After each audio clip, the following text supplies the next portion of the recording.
second numéro de cette chaîne YouTube, Riding en Snow Leopard. Je vais vous présenter au fur et à mesure des produits des articles que j'emporte sur ma moto. Donc une moto beaucoup plus légère que la douce aventure et donc forcément avec beaucoup moins de chargement. Donc là ce sont des réservoirs. Je vais surtout en avoir besoin donc en Ouzbékistan puisque j'ai décidé de changer un peu la route que je connais déjà, passer Béneu donc frontière Kazakhstan-Ouzbékistan, et plutôt que de rejoindre Nukus directement par la piste et la route, j'ai choisi de rentrer dans le désert du Kizilkum pour rejoindre la mer d'Aral, pour essayer d'avoir une vue un peu sur cette mer, une vue de la zone montagneuse qu'il y a le long de cette mer à ce niveau-là. Donc ça sera principalement des croisements de pistes qui ne sont pas forcément dans la bonne direction puisque tout remonte vers le nord, et donc moi je vais aller en transversale vers l'est. Donc pour cela j'ai besoin, l'Ouzbékistan est un pays très difficile au niveau du carburant puisqu'il roule au gaz, et donc on trouve très peu de points d'essence, au moins dans cette partie ouest. Jusqu'à Khiva on a du mal à se ravitailler, mais plus il faut user un peu, il faut acheter de l'essence de contrebande. Donc là, comme je pars dans le désert, bien que j'ai des réservoirs assez importants, je me suis muni de réservoirs légers, de contenance relativement utile puisque les Rotopax avant faisaient 4 litres. Ceux-ci, donc les Desert Fox, font 3 litres pour 300 grammes. Donc, ce qui fait que j'ai un gain de poids par rapport aux Rotopax, et 300 grammes, et puis en plus ils sont pliables, ils sont malléables par rapport justement pour les adapter à des sacoches. Parce que là je pars avec des sacoches et non pas avec des valises comme je le faisais auparavant avec Valkyrie, ma douce.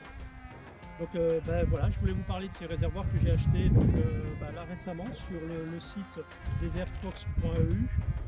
Je n'ai pas fait d'erreur.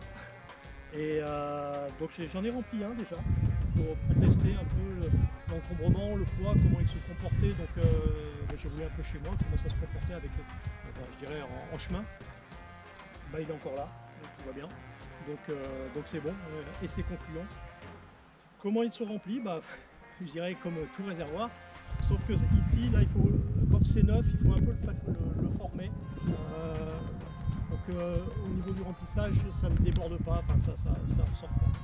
Donc une fois que vous avez rempli votre réservoir, à peu près 3 litres, on va dire 2 litres 900, vous avez ici un petit, je vais y arriver, une petite goulotte, un tuyau qui se visse donc très facilement, qui se clip très facilement.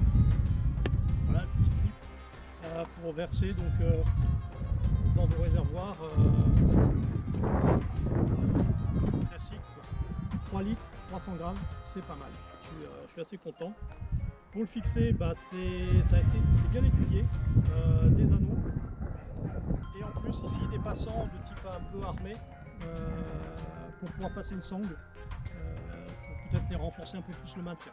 Donc voilà, quoi dire d'autre? Je pense que c'est un super produit de toute façon qui sera testé dans le désert du Kizilkum et probablement dans la vallée de Bartang au Tadjikistan, qui est une vallée où il n'y a personne. Il n'y a personne, c'est 500 km à peu près en autonomie complète.